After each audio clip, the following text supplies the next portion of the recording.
Good evening, San Andreas. I'm Charisma Kapowski, coming to you live from Weazel Studio. As many of you know, we've been closely covering the allegations against Justice Hudson. Today, we have an exclusive look at the story straight from Mann Studios, who sat down with Hudson for a tell-all interview about the entire incident. Stay tuned, you won't want to miss this. My name is Justice Hudson, with the state police. I'm a state trooper, badge number Tango 05. Today I'm here to tell my story, a story that the Los Santos Police Department has tried to defame, has tried to slander, and has tried to change in order to paint me as a criminal to the public.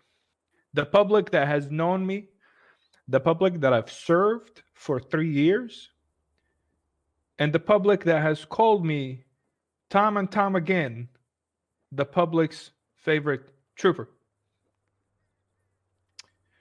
A couple of days ago, I responded to a call along with my partner, Ashley Storm, badge number Tango 08, where there were several people running around causing a disturbance to the Burger Shot employees and patrons. We responded to the call. We arrived on scene, and we saw 3 individuals who were running around and causing a disturbance. These 3 individuals were later identified to be communists who were charged with treason against the United States back in 95. These 3 individuals have made a militia based in grapeseed. They call themselves the Freedom Fighters. And they are against the United States and everything that the United States stands for, including our freedom and our democracy. They are individuals who want to take away our rights, who want to take away our freedom, and who have already attempted to do so once in the past, back in 95, when they were convicted of treason and they were exiled to Cayo Perico, where they set up their own country and they called it Brenna, a country that was based on communism, a country that was based on worshiping the supreme leader, Melvin Supreme. After we responded to this call and we were talking to the individuals, Mr. Robin Datic, the assistant to the supreme leader, Melvin Supreme, decided to pull out a knife and stab Trooper Ashley Storm. After he's done that, I called in radio, officer down, Burger Shot, and then proceeded to fire my firearm at Mr. Datic in fear that he was going to charge at me next and stab me as well. I shot him once, and he immediately surrendered after that. And I've gone ahead and placed him under arrest, treated his wound, and took him to the hospital while other officers dealt with the downed officer, Ashley Storm. Upon our arrival to the hospital, or sorry, let me fix that. Before we arrived to the hospital, before we took him to the hospital, I asked him where the knife was that he used to stab Trooper Ashley Storm. And he stated multiple times that he swallowed the knife. I asked him how he did it because, you know, swallowing a knife is not an easy task. It's a knife after all. And I'm sure you can imagine what would happen if you tried to swallow a knife. He stated that he put it in a glove and then used lubricant to swallow the knife inside the glove. When I searched him, I did find a box of gloves on him as well as lubricant, which confirmed his story. I've seized these items and I've taken him down to the hospital so that they can treat his gunshot wound and take the knife out of him. Once we arrived to the hospital, Mr. Datik, the traitor to the United States, started telling the doctors that he did not swallow a knife and began to yell and scream that he wants a ginger ale. I pleaded with him several times in front of the doctors and the officers in the hospital to please tell the doctors where the knife is so that they can help him, because it's not safe. He refused, and he insisted that he did not swallow the knife and that he wants a ginger ale. Now, I used my judgment to believe that Mr. Datik was putting on a show because there were multiple people around and he was trying to be funny, even though the matter was very serious and I don't think there was anything funny about it. So I took him privately to a room where it was just me and him so that he can calm down and stop putting on a show for others. I've gone ahead and uncuffed him even so that he can feel at home, that he can feel safe. And I've questioned him once more, where is the knife? You told me that you swallowed it. Why are you telling the doctors that you did not swallow it? And he kept yelling that he wanted ginger ale. And I told him I will get him a ginger ale gladly and happily get him a ginger ale once he tells the doctors that he swallowed the knife. He then got very agitated and reached for my gun that's on my hip. I immediately backed off, got out my pepper spray and pepper sprayed him, and he backed off and started rubbing his face. And I told him, don't do that again, otherwise I'm going to have to put you in cuffs. That's very dangerous. I don't want to hurt you. I just want you to tell the doctors where the knife is so that they can help you. And let's also not forget that at this time, he also had a bullet in him that he was refusing to get treated because he wanted a ginger ale. I then approached him again and I told him, Robin, you need to tell the doctors where the knife is. And he got agitated once more, started yelling, I want my ginger ale, I want my ginger ale, and attacked me. And by attacking me, I mean he threw himself at me and tried to pull my gun out of my holster once again. And when he did that, I pulled my taser out and tased him to get him off of me. And I told him, Robin, please don't do this again. I don't want to hurt you. Stop reaching for my gun. And then he calmed down a little bit. I gave him a minute. I was like, Robin, once more and once again, I need you to tell me where the knife is. Or I need you to tell the doctors where the knife is, because you already told me that you swallowed the knife. And I need to get my hands on this knife for the investigation. So I obviously didn't tell him that. I'm telling him that we need to get the knife out of you, because if it exits through the natural way, it's really going to hurt you. And he once again refused.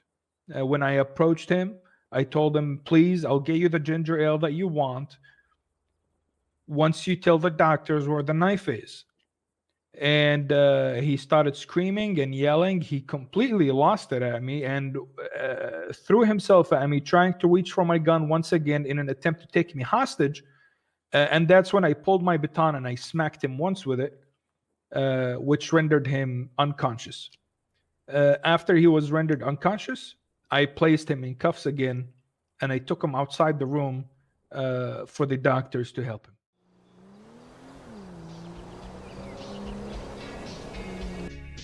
Mom, Dad, I think I just saw Charlotte doing coke. Oh, God. Not cocaine. Oh, no. You know, she would have never picked up this habit if weed was legal. Legalize the reefer. It's the ultimate stress reliever. At that point, after I took him outside the room for him to be treated by the doctors, I realized how bad this looks because officers were looking at me funny. The doctors they appeared to be terrified. And then I was approached by the LSPD chief, Dick Thompson, who started questioning me as if I had just beaten the shit out of a suspect for no reason in order to get a confession out or something of that sort. I denied the allegations, and I excused myself later on to leave the hospital, and I thought it might be best if I contact a lawyer. I denied everything that they accused me of, and I realized that I might be in trouble here because nobody's gonna, or it seems like the LSPD was not believing that I acted in self-defense, and they were choosing to believe the communist freedom fighter guy who was convicted with treason over me, a law enforcement officer who took an oath to serve the public and protect this country and protect its citizens. Safety, an officer's safety while on duty is a luxury. We could be attacked at any time. We could be hurt at any time. We could be shot at any time. And I am a man here, a patriot man who's willing to sacrifice my safety, my life, my health for this country. And when I told you that the people call me the people's favorite trooper, that didn't come out of nothing. It came because I treated them like they were equals. I treated them like they were people, like they were humans, and not like they were criminals and suspects all the time. And this was a part of my successful strategy with dealing with people, is that I give them space, I give them leniency, and I show them trust as long as they don't violate that trust. And now, given that he didn't have the knife on him, he had it in him, I felt okay uncuffing him in order to help him calm down and maybe cooperate with me. And I gave him 3 chances to do that, and he unfortunately took advantage of that every single time, which is definitely not a common thing. It's on the rare side. 99% of the time, when you show people leniency, when you give them space, and when you tell them that you're willing to work with them without treating them like they are beneath you, without treating them like they're suspects and they're criminals and they're less than human, they will always almost work with you and cooperate better. Unfortunately, Mr. Datic was the rare 1% chance in this scenario. After I left the hospital and started considering getting a lawyer, Chief Dick Thompson of the LSPD called me on radio and asked me to meet with him in the garage of Rockford Drive Police Department to speak, which I agreed to. At the time, I had my dog, Canine Thorn, as well as my fellow trooper, Tango 8, Ashley Storm, who was stabbed by the communist. We went down to the Rockford PD.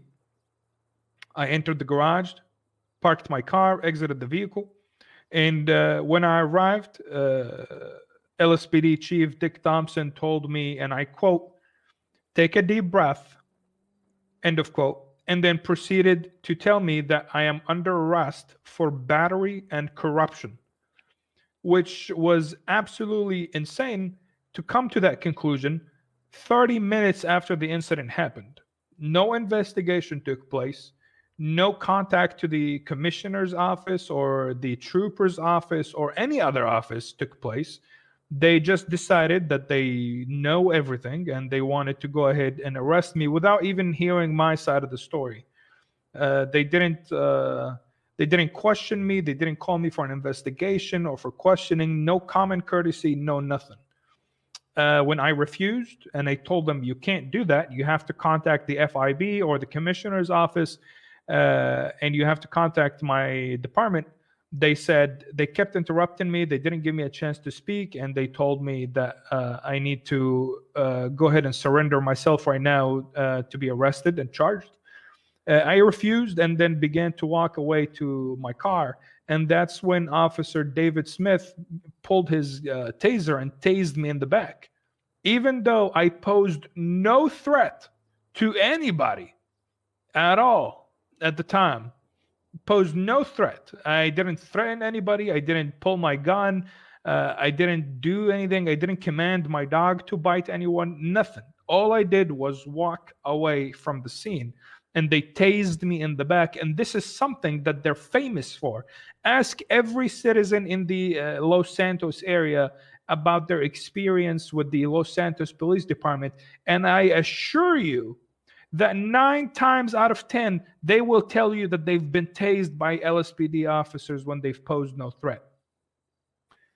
I got up after I got tased and got into my car, in extreme pain, with prongs leaving markings on my back.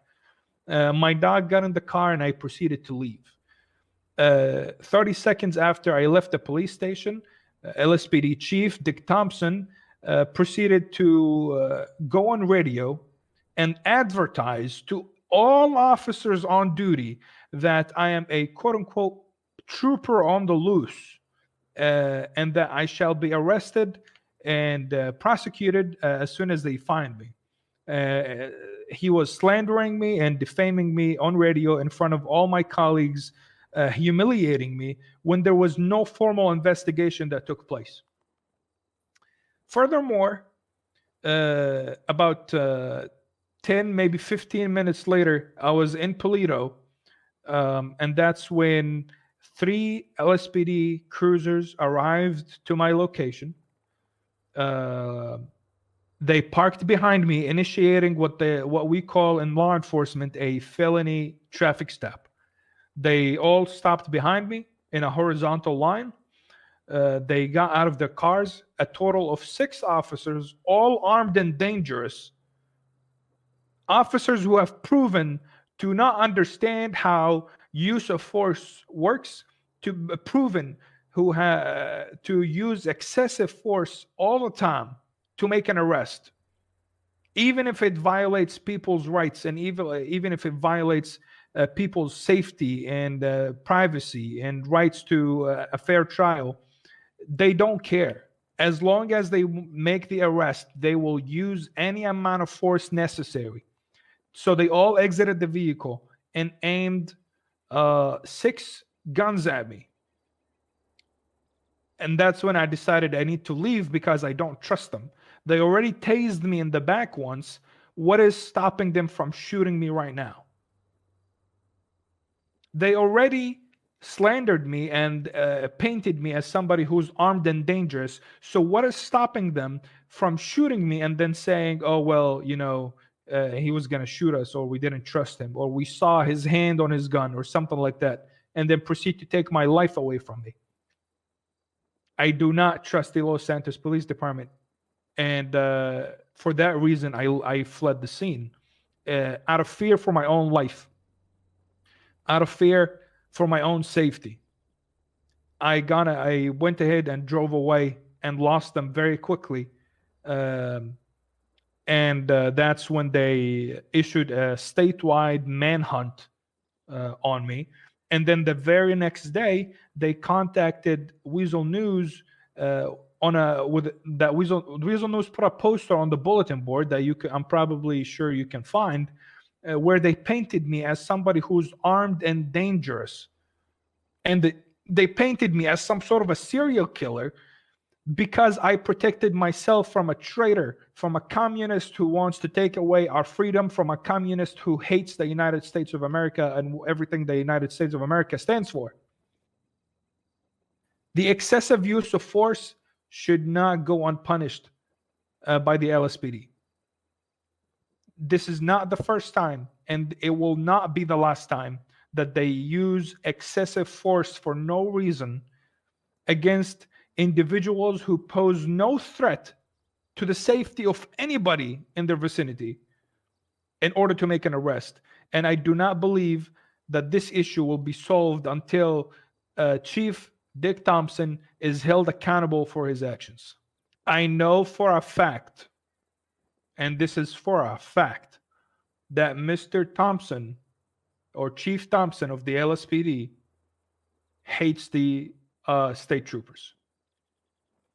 I know this for a fact. And there's a lot of bias here from the LSPD chief. He did not invite the troopers to the public hearing that they've held in order to speak with the public. And he has always shown hostility to troopers because the state troopers have statewide jurisdiction. Meanwhile, LSPD remains in the city. And the fact that we sometimes go down there in what he likes to call his jurisdiction and do our job is something that has been a thorn in his side, because there's nothing he can do about it, but he's upset about it and he doesn't like it. And I have no doubt in my mind that LSPD Chief Dick Thompson has had it out for the troopers since he's become chief. Justice for justice. As it stands, we at Weazel News believe this case is headed for trial, and we will be here to keep you all informed every step of the way. And with that, I'm Charisma Kapowski, bringing you the news with style. Stay fabulous, San Andreas.